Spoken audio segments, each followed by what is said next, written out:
ये कहानी एक ऐसे लड़के की है जिसका नाम दिनेश था, जो बहुत ही सीधे स्वभाव का व्यक्ति था। वह एक शेयर मार्केट कंपनी में ऑफिस बॉय था और वहां काम करने वाले ज्यादा कर्मचारी उससे बहुत बुरे तरीके से बात करते। दिनेश रोजाना अपमान महसूस करता था, लेकिन उसमें किसी से कुछ कहने की हिम्मत नहीं थी।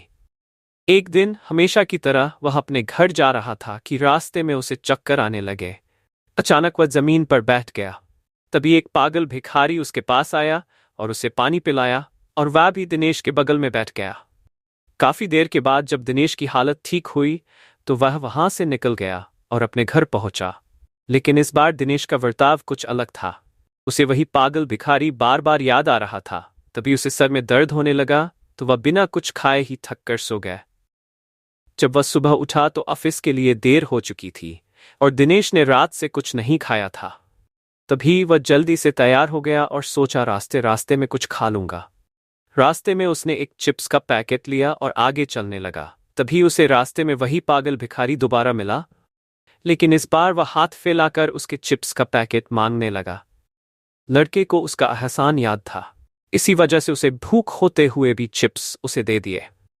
लेकिन चिप्स का पैकेट मिलते ही वह भिखारी अजीब सी हरकत करते हुए वहां से भाग गया। दिनेश ने उसे बुलाने के लिए आवाज लगाई, लेकिन वह वापस नहीं आया। तभी दिनेश ने जैसे ही नीचे देखा उसे एक पुराना सा लैपटॉप रखा दिखाई दिया। उसने सोचा शायद ये पागल कहीं से कचरा ले आया होगा, लेकिन फिर दिनेश ने वह लैपटॉप उठा लिया और ऑफिस में साथ ले गया।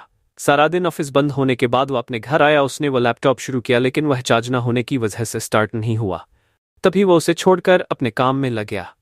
अचानक लैपटॉप की स्क्रीन चालू हो गई और उसमें दिनेश का नाम लिखा था। दिनेश यह देखकर डर गया। उसे लैपटॉप के बारे में उतनी जानकारी नहीं थी, इसलिए वह मनमाने तरीके से कोई भी बटन प्रेस कर रहा था।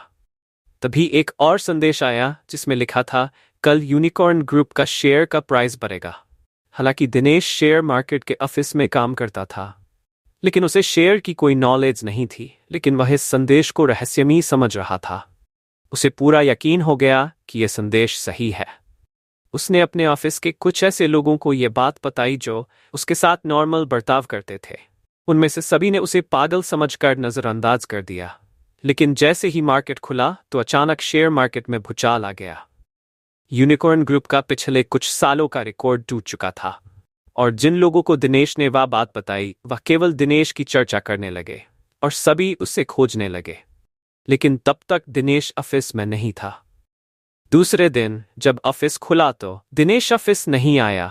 उन लोगों ने उसके घर में भी उसका पता लगाया, लेकिन दिनेश रहस्यमयी तरीके से गायब था। कोई उसके बारे में नहीं जानता। सबको लगा दिनेश अब नहीं रहा, लेकिन किसी को क्या पता, ये तो केवल शुरुआत थी।